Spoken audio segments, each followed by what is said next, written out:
It's not often that you see prototypes that are radically different from production hardware, let alone in a form factor like this. But with the prototypes I'm about to be showing, that all changes. Hello everyone, Apple Demo here, and in today's video, we're going to be taking a look at an extremely unique prototype. However, unlike normal prototypes where there might just exist one or two, there's many of these.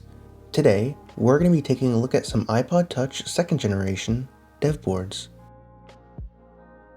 Now the first thing that you might be thinking is, well, this looks absolutely nothing like an iPod Touch. But if we take a look at both of the logic boards side by side, we can begin to see some similarities. However, of course, the iPod Touch dev board has a lot of changes from production, including the addition of LEDs, buttons, I/O ports, and other things. Upon flipping the board over, we can see that there's a sticker with a lot of useful information on it, such as the internal model number, which is N72, which corresponds to the iPod Touch 2nd generation, the text fixture MLB, essentially meaning that this board is supposed to be fixed or adhered to a place and not really moved around, the production number of this iPod board, the configuration, the type of ROM that this iPod has installed, which if you notice is actually a Samsung ROM, but we'll get to that when we get to the software. The manufacturer of the PCB, or printed circuit board, the date in which all the components of the board were installed, which unsurprisingly is months before the official release date of the iPod Touch 2nd generation, and the part number for the printed circuit board.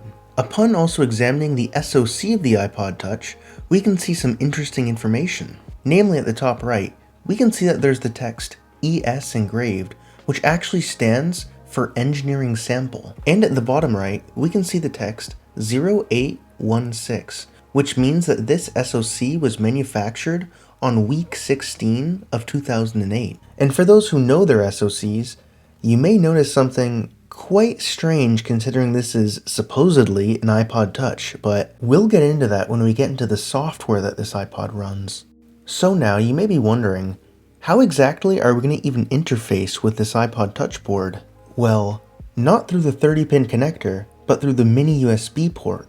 This port will allow us to have a serial connection with the iPod and essentially allow us to connect to it through the command line and send commands and receive information back from it. Upon plugging in both a 5-volt barrel style connector and the mini USB, we can see that some of the LEDs on the iPod illuminate, and upon interfacing with it through serial, we can see that the board actually works. Now, let's get into the software.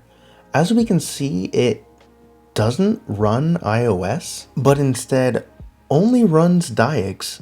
Now, for those who don't know, iOS devices are typically supposed to have something called iBoot when the device turns on, and don't usually just immediately go into diags. While on prototype developmental builds of iBoot, there does exist an option to go into diags, iBoot will always run before diags ever runs. So the fact that there is just no iBoot at all is weird. But anyways, we'll get back to it. Let's see what the serial number is. Well, it says fake serial number, so yeah. Also, interestingly, whenever I'm typing anything on the keyboard, the light on the iPod actually blinks slightly. Let's see what happens when we type exit. Huh, this is weird. Suddenly the iPod Touch is acting like a USB device? And there's a folder called Apple Internal with a few files in it.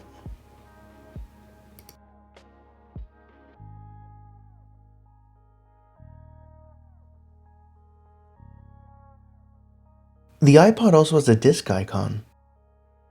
Wait, what? N58? But that's an iPod Nano, not an iPod Touch. Well, this is where things get weird, but interesting.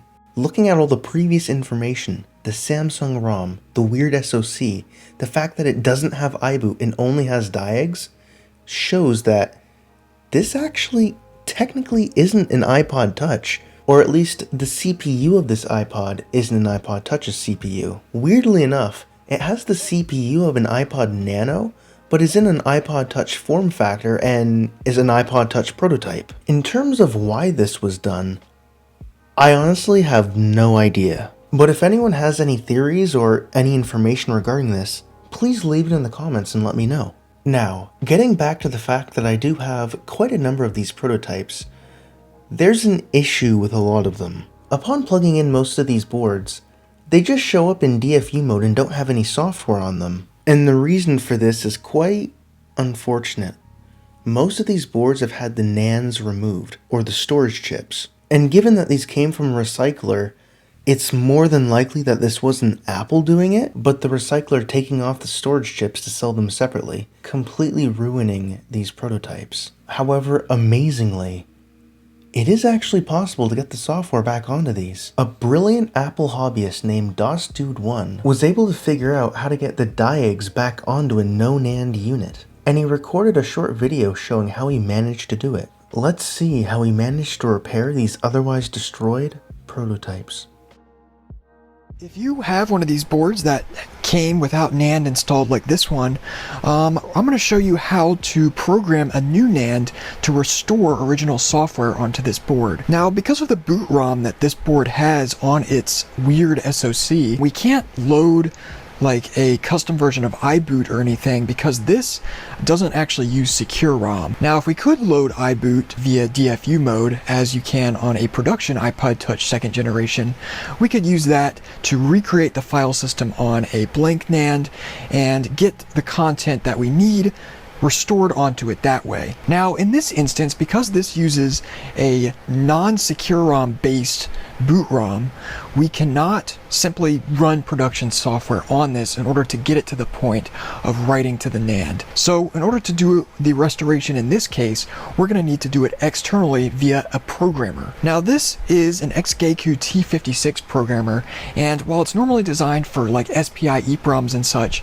it does support NAND as well. So in order to successfully restore the software, you're going to need the exact model NAND that the software was originally dumped from. Now, in this case, you can see I'm using a Samsung NAND, and specifically a Samsung K9HCG08U5M NAND, and this is the exact model NAND that the particular board that I dumped the software from originally had. That's the NAND we're going to use to get this board back up and running. Alright, so I've got everything set up at the computer here. With the dump loaded into the software here, you can see its contents are displayed in this hex editor over on the side here. So now, of course, we need to get the NAND in the programmer and put that in.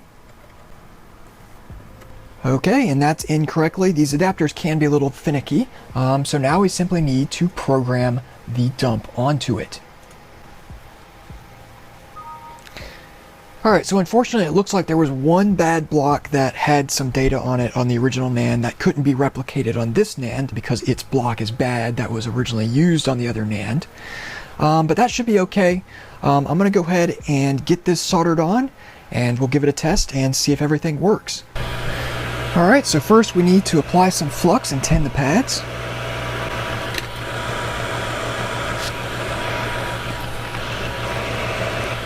And then we'll align the chip and use hot air to get it soldered into position.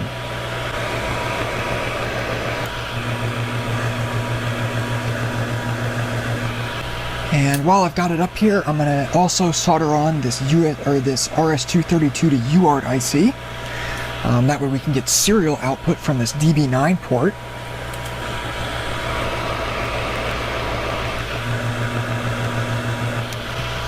And just like that, we're done. Alright, so I've got the serial connected to the computer via a USB to serial adapter, so let's get that set up here. Select the baud rate to 1115/200, and that should be all we need to do. So I've got a 5-volt power supply connected. We'll go ahead and turn that on.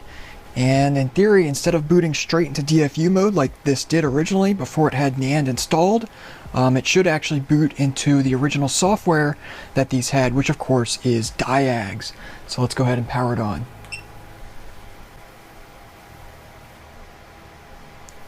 And there we go. If you can look at the screen here, you can see it's booted into diags. So it's responding to the enter key press. This is of course over serial. Let's type in help. And the line break is a little weird over this serial connection, but it is indeed working correctly.